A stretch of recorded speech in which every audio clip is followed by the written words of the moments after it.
How's it going, YouTube? Jamie the Kid 00 here, coming to you guys with another tournament report. Today I'm going to be profiling again Mermails, but this time it's going to be post-Cosmo Blazer.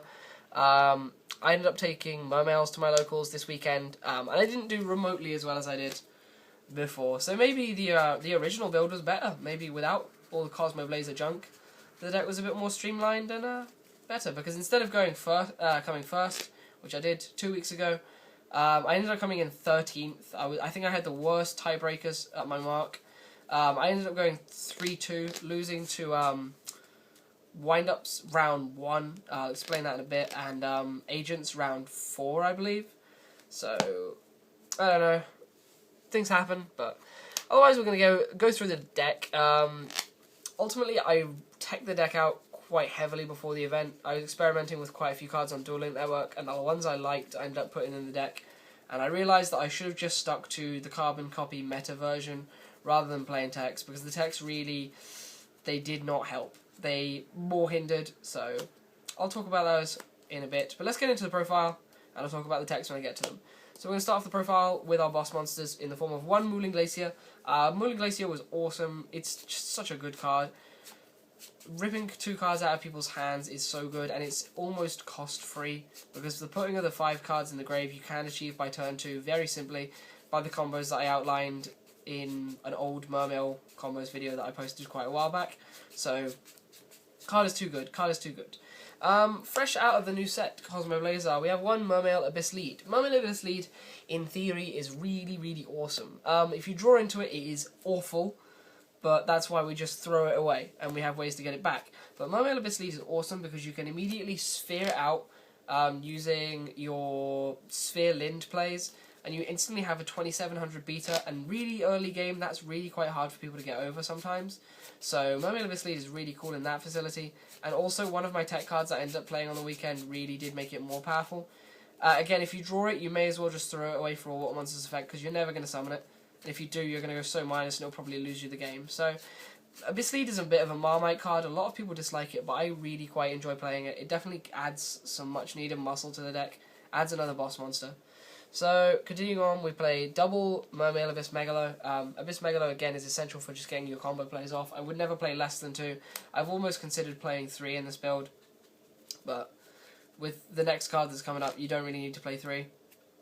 So, Abyss Megalo is really awesome. The fact that it searches out your sphere makes all of your plays completely live. The moment you get it to hand, you're pretty much set the moment you have a Megalo and it goes off and resolves, so I don't know, I will keep the Megalos in. They're really good, but I'm not sure if I want to play 3. Then I ended up playing double Mermail Abyss Teus, but I ended up having to give the one back that I borrowed for the event. Abyss Teus is really awesome, but it can clog sometimes, I guess. Like, if you don't have a good discard card in your a good card to pay the cost with in hand, you end up summoning it and just searching a Lind, and then you're like, well, that was useful. I've just got a 2/4 wall, and I didn't pop anything because I didn't send an infantry or anything like that. So they can be good, they can be bad. I quite like them because of their search. It worked really well in tandem with one of the tech cards I played, but it's definitely going to be something that I have to develop. I'm not sure how I feel on it at the moment. Then, continuing with the Mermails, we play the 3 Abyss Linds that we need to play now. 2 is out of the question with the amount of Mermails you can play in this deck now. You've got to play 3. It opens up so many plays.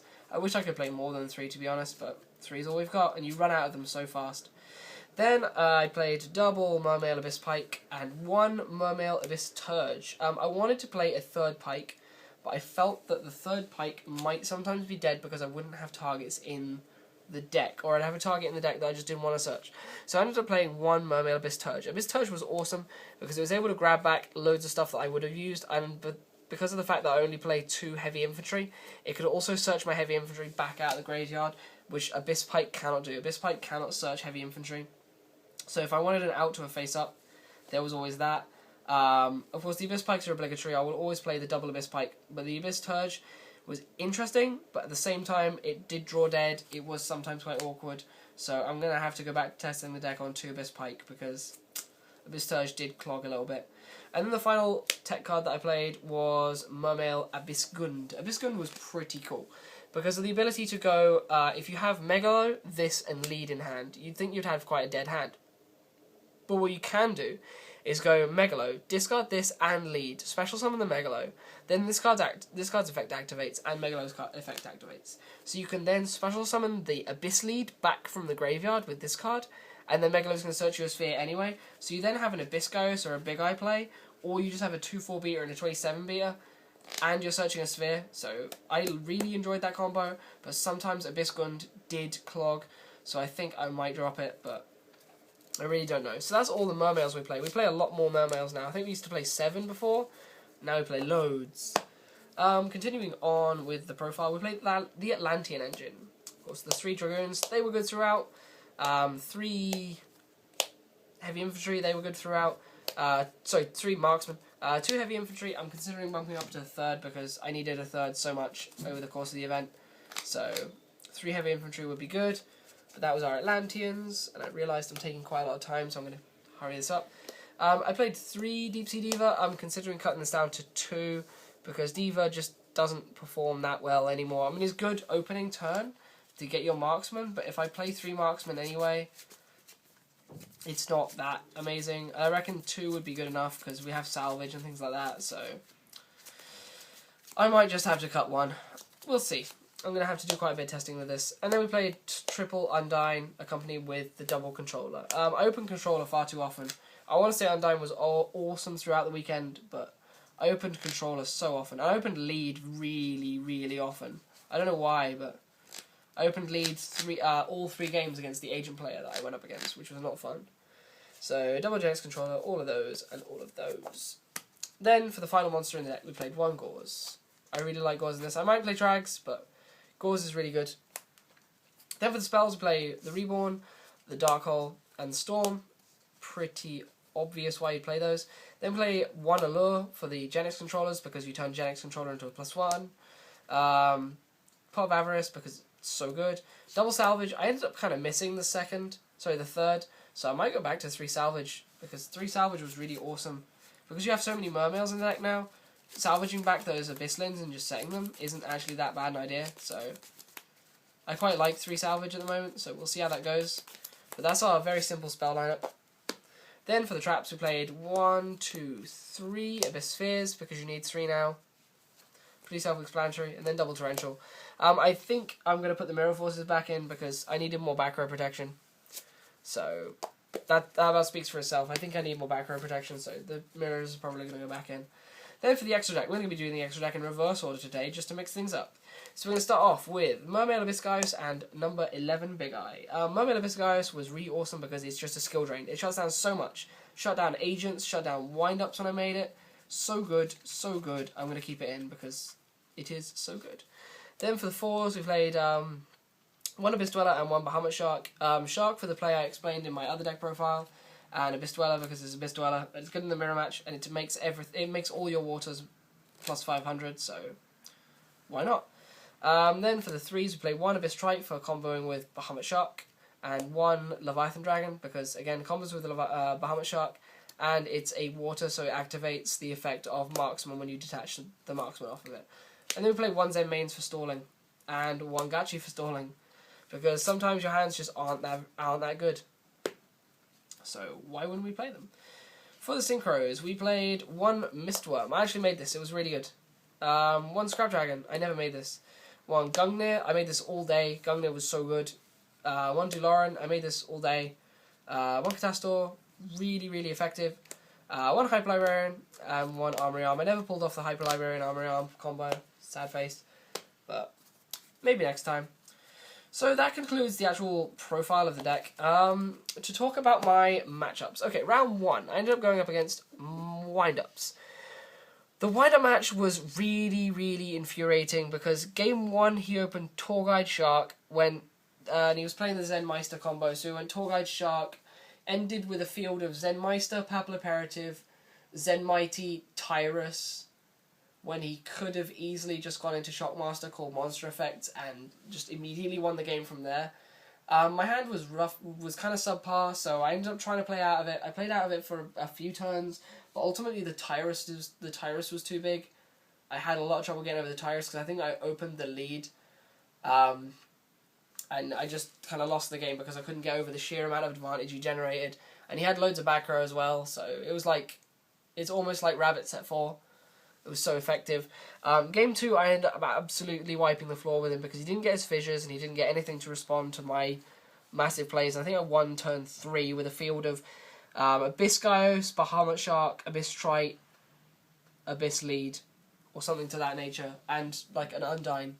So I think I won that game because he spent a lot of time hiding behind Messenger of Peace, and I managed to salvage back a heavy infantry and win the game from there.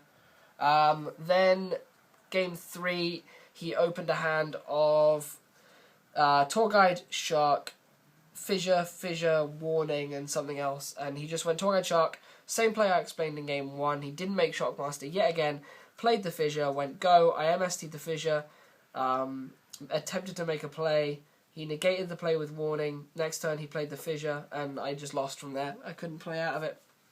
So I didn't see any more of my MSTs or any more of my Imperial Iron Walls, so that was that. Game 2, I ended up playing against, I forgot what it was, Dark Gaia. I ended up playing against a Dark Gaia deck. That was really interesting. You know, the deck with Valkyria and things like that. Sorry, Valkyrion and things like that. That was a really interesting matchup. I didn't know that much about what I was playing against, so I ended up just kind of playing very textbooky. I didn't really make reads because I didn't know how to make reads. So I just ended up winning that one in general. So I ended up winning against Dark Gaia. I then ended up going against Prophecies. And I went 2-1 against that. He did have fissures, but I had ways around the fissures. It was a really awkward game. I should have lost, but he misplayed a couple of plays, and I ended up winning that one out. Round 4, I ended up playing against Agents and lost. He's a really good player. He's known to be a really good player, but he had no idea what my deck did. But I was just really bogged down by the fact that the way he played his game, the way he always played held his Hyperion until he either really needed it or until I was on the back step, and the Hyperion was incredible.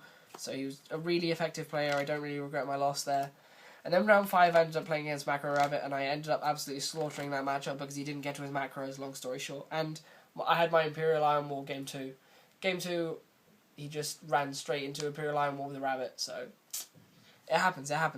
And I just realised that was my matchups, but I haven't actually shown you guys my side deck. So this is my side deck quickly. It was double Veiler. I sided these in against the rabbit. Against the rabbit player because I felt under Imperial Iron Wall these would be really good. Double Maxi. These went in against the wind up player, but the moment he put Fissure on the board, I lost, and I couldn't use my Maxis, and I never drew them, to be honest. So 2 Gemini Imps because Dark Water's rampant at our locals, but I didn't actually play any this weekend. I normally do, but didn't play any Dark Waters. Triple MST because I don't main any, and you need to play MSTs somewhere. I didn't draw them often enough against the wind-up player, and I shouldn't have lost, but Fissure is ridiculous against this. Then I played Double Decree to shut down macros and heavy back row decks like Rabbit. Double Gozen Match to shut down wind-ups and things like that. I didn't see those against a wind-up player either. He didn't. I saw the MST, that was it. Double Gozen Match, and then double Imperial Iron Wall to finish it off. So that's been my tournament diary. I ended up going 3-2. Hopefully I will perform a lot better next weekend. I'm probably going to be playing the same deck, but with some much more meta-oriented changes. It's going to be very, very standard, so otherwise, yeah, this has been Jamie the Kid 00, and I'll see you next time with another tournament diary. See you guys later.